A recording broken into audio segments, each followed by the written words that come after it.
बिहार में धोखे से प्राप्त बहुमत जो केंद्र सरकार ने लिया और जनता को धोखा देकर उनके मैंडेट का अपमान करके जो जनता दल यूनाइटेड की वर्तमान सरकार बनी, इन दोनों ने मिलकर बिहार को बदहाली के रास्ते पर ले जाने का काम किया है। बिहार अंतिम पायदान पर है नीति आयोग की रिपोर्ट के आधार पर। तो ये बहुत कंडेमेबल है। हम कंडेम करते हैं कि बिहार को उस हाल में पहुंचा दिया गया कि आने वाले कई वर्षों में लगातार प्रयास करने के बावजूद यदि उस अपने नॉर्मल पोजीशन पर पहुंच जाए तो बहुत बड़ी बात है। नमस्कार, मैं हूं देवांशु, आप देख रहे हैं न्यूज़ फॉर नेशन। जेडीयू ने एक नया नारा दिया है, 15 साल बनाम 15 साल। हिसाब मांग रही है 15 साल के लालू के शासन का और अपना हिसाब भी दे रही है। हमारे साथ बात करने के लिए आलोक मेहता हैं आरजेडी की। सर, आप लोग से भी हिसाब मांगा जा रहा है 15 सालों का? नहीं, हिसाब मांगने का कोई अधिकार जनता दल यूनाइटेड को नहीं है। 15 साल बनाम 15 साल पर भी फरियाने के लिए हम लोग तैयार हैं। पिछले जो राष्ट्रीय जनता दल का जो 15 साल था उसमें सामाजिक न्याय सर चढ़ कर बोलता था।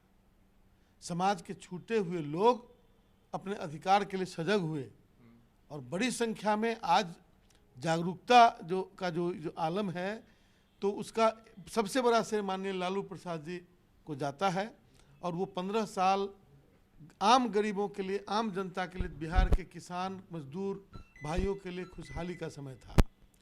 लेकिन इन लोगों के लिए जो दलाल किस्म के लोग हैं, जो बिचौलिए टाइप के लोग हैं, जो कुत्सित मानसिकता के लोग हैं, उन लोगों के लिए वह जरूर खराब समय रहा होगा। और उसके बाद का जो समय आया उसमें भरपूर पैसा वर्ल्ड बैंक से मिला। सभी राज्यों को, पूरे देश में पैसे खर्च किए गए। और ये बार बार ये आप कहेंगे कि उस समय का बजट क्या था, आज का बजट क्या है। अरे तो बजट का पैसा आप थोड़े दे रहे हैं, आपने तो बिहार के बजट को और घटा दिया, रेवेन्यू को घटाने का काम किया है। और अब की जो व्यवस्था है उसमें पिछले कई वर्षों से हम लोग, हमारे नेता और हम लोग बोलते रहे हैं कि बिहार में धोखे से प्राप्त बहुमत जो केंद्र सरकार ने लिया और जनता को धोखा देकर उनके मैंडेट का अपमान करके जो जनता दल यूनाइटेड की वर्तमान सरकार बनी, इन दोनों ने मिलकर बिहार को बदहाली के रास्ते पर ले जाने का काम किया है। और बिहार में विकास के नाम पर लूट की छूट रही है और आज बिहार बहुत बुरी स्थिति में है। लेकिन इस पर मुहर लगाने का काम नीति आयोग ने किया, जो नीति आयोग को हम लोगों ने नहीं बनाया, इन्हीं सरकारों ने बनाया है। तो आप समझ जाइए कि बिहार अंतिम पायदान पर है नीति आयोग की रिपोर्ट के आधार पर। तो ये बहुत कंडेमेबल है। हम कंडेम करते हैं कि बिहार को उस हाल में पहुंचा दिया गया कि आने वाले कई वर्षों में लगातार प्रयास करने के बावजूद यदि उस अपने नॉर्मल पोजीशन पर पहुंच जाए तो बहुत बड़ी बात है। बिहार की शिक्षा बदहाल, बिहार का स्वास्थ्य व्यवस्था बदहाल और बिहार की इकोनॉमी, यहाँ पर कोई उद्योग नहीं के बराबर उद्योग लगे।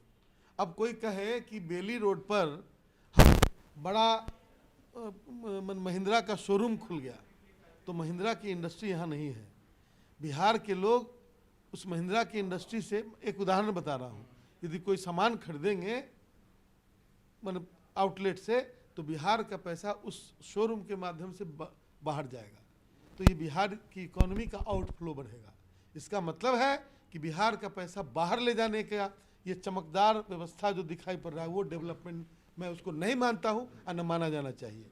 बिहार में जब तक रूरल इकोनॉमी मजबूत नहीं होगी, चौधरी साहब कहा करते थे, चौधरी चरण सिंह, कि देश की खुशहाली का रास्ता गांव के खलिहानों से होकर गुजरता है। लेकिन बिल्कुल उसके विपरीत इस सरकार ने कंस्ट्रक्शन का बहुत सारा पैसा यहाँ के बेली रोड और यहाँ के किस रोड में विभिन्न तरह के भवनों को बनाकर लगाने का काम किया।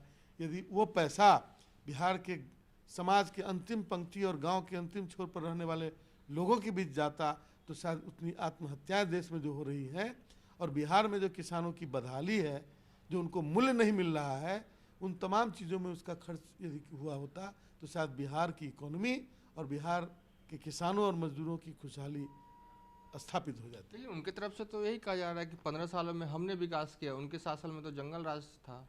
उन्होंने कुछ विकास नहीं किया। तो फिर नीति आयोग का रिपोर्ट देख ले, अच्छा, जनता भी आने वाले दिनों में उनसे पूछेगी। ये थे आरजेडी के आलोक मेहता, जिन्होंने बताया कि 15 सालों में नीतीश कुमार ने क्या कहा वो नीति आयोग की रिपोर्ट बता रही है। फिलहाल अभी तक के लिए इतना। आप देखते रहिए न्यूज़ फॉर नेशन।